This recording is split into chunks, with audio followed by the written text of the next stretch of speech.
Pakistan America के ताल्लुकात आज हमारा मौजू ख़ुसूसी है। इस मौजू के ऊपर हम क्यों तवज्जो दे रहे हैं? क्योंकि पाकिस्तान के आने वाले दिनों में बहुत सारे मसाइल और उन मसाइल का हल अमेरिका से मुंसलिक होता हुआ नज़र आ रहा है। अफ़गानिस्तान के अंदर बिगड़ती हुई सूरत हाल हो, मशरक़ वस्ता का मामला हो, अमेरिका के अंदर जो तब्दीली आ चुकी है उस तब्दीली के असरात बराह रास्त पाकिस्तान के ऊपर आपको नुमायाँ नज़र आएंगे। लेकिन जो सबसे इमीडिएट इशू है वो ये है कि अमेरिका के अंदर नामज़द सदर डोनाल्ड ट्रंप की टीम के जो नामज़द मेंबरान हैं वो इमरान खान की रिहाई की कैंपेन बाकायदा चला रहे हैं। रिचर्ड ग्रेनेल का नाम तो अब पाकिस्तान तहरीक इंसाफ को अपने कायद के नाम से ज़्यादा बेहतर तरीके से अजबर हो गया है।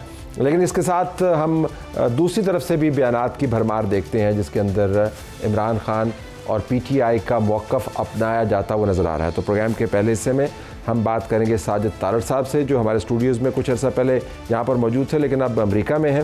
सरबराह हैं मुस्लिम्स फॉर ट्रंप, साबिक़ मुशीर हैं डोनाल्ड ट्रंप के, उनका बहुत शुक्रिया।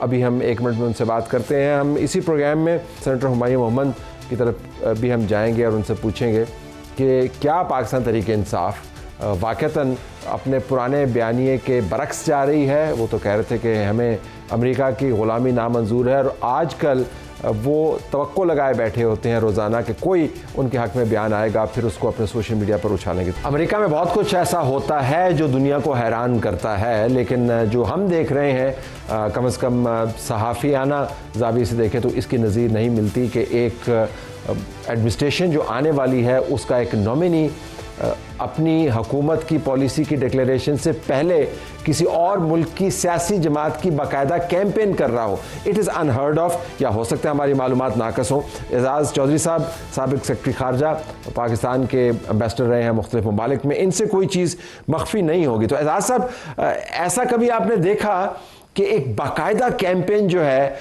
एक्स से चल रही हो और हर छोटी बड़ी चीज़ जो है ट्वीट हो रही हो और पावर में आने से पहले ही एक मुद्दा बयान कर दिया जाए कि जी इसको तो आपने रिलीज़ करना ही करना है, रिगार्डलेस कि इमरान खान है या ABC है? इन प्रिंसिपल आपको ज़हन में कोई ऐसी एग्जाम्पल है जो इससे कंपेयर करती है? नहीं, बहुत कम देखा है जी, बल्कि मेरा ख्याल में देखा ही नहीं है कि एक आने वाली हुकूमत किसी दूसरे मुल्क के दाखिली मामलात में इस तरह इंटरफेयर करे। कुछ ये तो अमेरिका में देखा गया है कि कई बार इलेक्शन कैंपेन के लिए जो लोग डोनेशंस देते हैं उनके लिए कुछ ना कुछ काम किया जाता है। हो सकता है इसका कुछ अमल दखल हो, लेकिन इसमें कोई खुशी की बात तो नहीं होनी चाहिए कि पाकिस्तान के अंदर पाकिस्तान के दाखिली मामलात में बाहर से कोई मुदाखलत कर रहा हो। ये मेरे ख्याल में अनप्रेसिडेंटेड है और कोई बहुत अच्छी चीज़ नहीं। जो इनविटेशन है वो पाकिस्तान की तरफ से आप समझे कि दावत आम दी हुई है पाकिस्तान तहरीक इंसाफ ने कि आएँ आप ये इंटरफेयर करें, आएँ इनको छुड़ाएं। और अब तो सियासी लीडरान ने पीटीआई के साथ जो खड़े हैं ये भी कहना शुरू कर दिया अब देना जवाब क्यों नहीं दे रहे ग्रेनेल को। तो अब ग्रेनेल के पास कोई फिलहाल ऑफिशियल पोजीशन है नहीं, उनकी एडमिनिस्ट्रेशन ने चार्ज लिया नहीं है, तो ये लेकिन बयान वो दाखिल जा रहे हैं, इन अ वे वो ट्रंप को रिप्रेजेंट भी करते हैं। तो ये कितना बड़ा चैलेंज है ये ग्रे एरिया डिप्लोमेट्स के लिए कि भाई हम रिस्पॉन्ड करना भी चाहते हैं कर भी नहीं सकते, क्या करें? देखिए, एक ब्रॉडर सी पिक्चर बन रही है कि बाइडेन एडमिनिस्ट्रेशन जाते जाते कुछ रेड फ्लैग्स खड़े कर रही है पाकिस्तान के लिए, क्योंकि उनकी भी पॉलिसी यही थी कि पाकिस्तान चूंकि चीन का साथी है और उसके ऊपर दबाव रखा जाए, इतना दबाव डाला जाए कि वो उनका जो साथी है हिंदुस्तान उसके लिए मुश्किलात खड़ी ना करे ताकि हिंदुस्तान के लिए टू फ्रंट सिचुएशन ना हो। उसके तनाजुर में ये सब कुछ हो रहा है। बीच में ये एक व्हील विद इन व्हील भी चल रहा है कि पाकिस्तान के अंदरूनी मामलात के लिए हम जब किसी को इनवाइट करते हैं तो ये याद रखना चाहिए कि मिसाल के तौर पर अगर कल पीटीआई की हुकूमत बनती है तो क्या दूसरी पार्टियों को पाकिस्तान में मुदाखलत के लिए इनवाइट करना चाहिए? मैं असूली तौर पर इस बात के खिलाफ हूँ कि ये काम नहीं होना चाहिए और इसमें कोई खुशी नहीं मनानी चाहिए, क्योंकि पार्लियामेंट्री फॉर्म ऑफ गवर्नमेंट में जो अपोजिशन है वो गवर्नमेंट इन शैडो या शैडो गवर्नमेंट कहते हैं। तो इस वजह से मेरे ख्याल में ये असूली तौर पर तो दुरुस्त नहीं है, लेकिन हर चीज चल रही है सियासत में, लगता है कि कोई हद तो नहीं।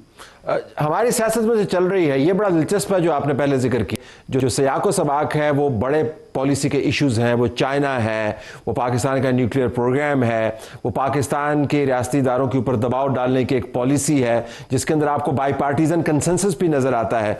तो क्या ये मुमकिन है कि ग्रिनेल साहब जो है ये एक समझें कि पाइट पाइपर हैं उस पॉलिसी के जिसके अंदर बड़े बड़े इश्यूज हैं, सो इन अ वे ये पीटीआई के मामले को बतौर इन्फ्लुएंस पेडलिंग इस्तेमाल कर रहे हैं और असल में इश्यूज सीपैक है, चाइना है और दूसरे मामला हैं?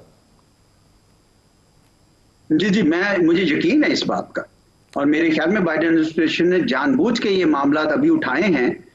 ग्रेनल के बयान को छोड़ भी दीजिए, तो मेरे ख्याल में जब ट्रंप एडमिनिस्ट्रेशन आएगी तो वो इन्हीं मामलात को आगे लेकर चलेगी, क्योंकि ये चाहते हैं कि इनकी इंडो पैसिफिक स्ट्रेटजी की पाकिस्तान मुखालफत ना करे, हिंदुस्तान के लिए मुश्किलात ना करे, चीन से दूर हो जाए। ये सब चीजें ऐसी हैं जिससे पाकिस्तान उनके लिए यानी मुश्किलात का बायस बन सकता है। तो चुनाचे दबाव बनाना है, उसके लिए कई तरीकाकार हैं, वरना आप देखें ना, ये इससे बड़ी मेरे ख्याल में तो अहमकाना बात क्या हो सकती है कि पाकिस्तान अमेरिका पे मिसाइल फेंकने के लिए तैयारी कर रहा है। यानी पाकिस्तान ने ना कभी इसका सोचा, और अमेरिका के साथ कैसे पाकिस्तान मुकाबला कर सकता है, ये तो एक खुदकशी होगी। हम कैसे कर सकते हैं ये काम? तो ये साफ जाहिर हो रहा है कि वो कोई जाविया नहीं छोड़ रहे कि पाकिस्तान पे दबाव डाला जाए। लेकिन ये क्या पाकिस्तान पे दबाव सिर्फ एक हुकूमत के ऊपर दबाव होगा? मेरा नहीं ख्याल। मेरे ख्याल में ये पूरे मुल्क के लिए लम्हा फिक्रिया है। ऐसे मौके पे तो मुल्क की तमाम कुव्वात को इकट्ठे हो जाना चाहिए, बजाय इसके कि और उसको शह दी। ज़िमनन मैं आपसे पूछता चलूँ, क्योंकि आप बहुत अहम डायलॉग का हिस्सा भी रहे हैं, स्ट्रक्चर्ड अंदाज में आपने अमेरिकियों के साथ इंगेज भी किया है, लेकिन चूँकि आपने जिक्र कर दिया तो मैं आपसे जानना चाहूँगा कि क्या किसी वक्त भी अमेरिका की तरफ से माजी में पाकिस्तान के मिसाइल अमेरिका के अंदर लैंड करने का ये मामला, वाज दिस एवर डिस्कस्ड? मतलब कोई बिलवास्ता तौर पर ऐसा तो कंसर्न कभी हमने तो सुना नहीं, रिपोर्टिंग के हद तक तो नहीं सुना, पता नहीं डिप्लोमेट्स के आपस में क्या एंगेजमेंट होते हैं। जी, मैं बतौर एडिशनल सेक्रेटरी और बतौर फॉरेन सेक्रेटरी अमेरिका के साथ बराह रास्त ये इन मामलात पर, स्ट्रेटेजिक इशूज के ऊपर करता रहा हूँ बातचीत, और उन्होंने यकीनन ये रेंज की बात की थी, लेकिन उन्होंने कहा था कि इससे आगे ना बढ़ाएं या छोटे से छोटे जो मिनिएचर बॉम्ब्स ना बनाए, ये बात होती रही। लेकिन अमेरिका की तरफ जाने का तो ना उन्होंने कभी जिक्र किया, बल्कि मैं कहता हूँ उन्होंने इजराइल के साथ भी कभी जिक्र कभी नहीं किया था। बल्कि वो ये कहते थे कि हम आपके न्यूक्लियर डिटेरेंस की जो अहमियत है आपके लिए, आपकी अपनी सिक्योरिटी के लिए, उसको हम समझते हैं। सिर्फ वो ये चाहते थे कि इससे आगे ना बढ़े। लेकिन ये कोई एक नई इख्तरा आई है जो पहले कभी भी हमारी किसी टॉक्स में, किसी स्टेज पे भी ये बात नहीं उठी कि हम अमेरिका के खिलाफ कोई मिसाइल बनाने की तैयारी कर रहे हैं। आपने लीव इट देयर। आपका बहुत शुक्रिया। नाज़रीन, आपने सुना पाकिस्तान के जो वेल इन्फॉर्म्ड फॉरेन सेक्रेटरी और एम्बेसडर रह चुके हैं, वो आपको क्या बता रहे हैं कि असल मामला ये नहीं है कि ग्रिनेल जैसे लोगों की तरफ से बयानात क्या आ रहे हैं। असल मामला पाकिस्तान का स्ट्रेटेजिक रोड मैप है जिससे अमेरिका इत्तेफाक नहीं करता। उस रोड मैप के अंदर चीन भी मौजूद है, चीन के साथ सीपैक मौजूद है, हिंदुस्तान मौजूद है और पाकिस्तान का न्यूक्लियर प्रोग्राम मौजूद है।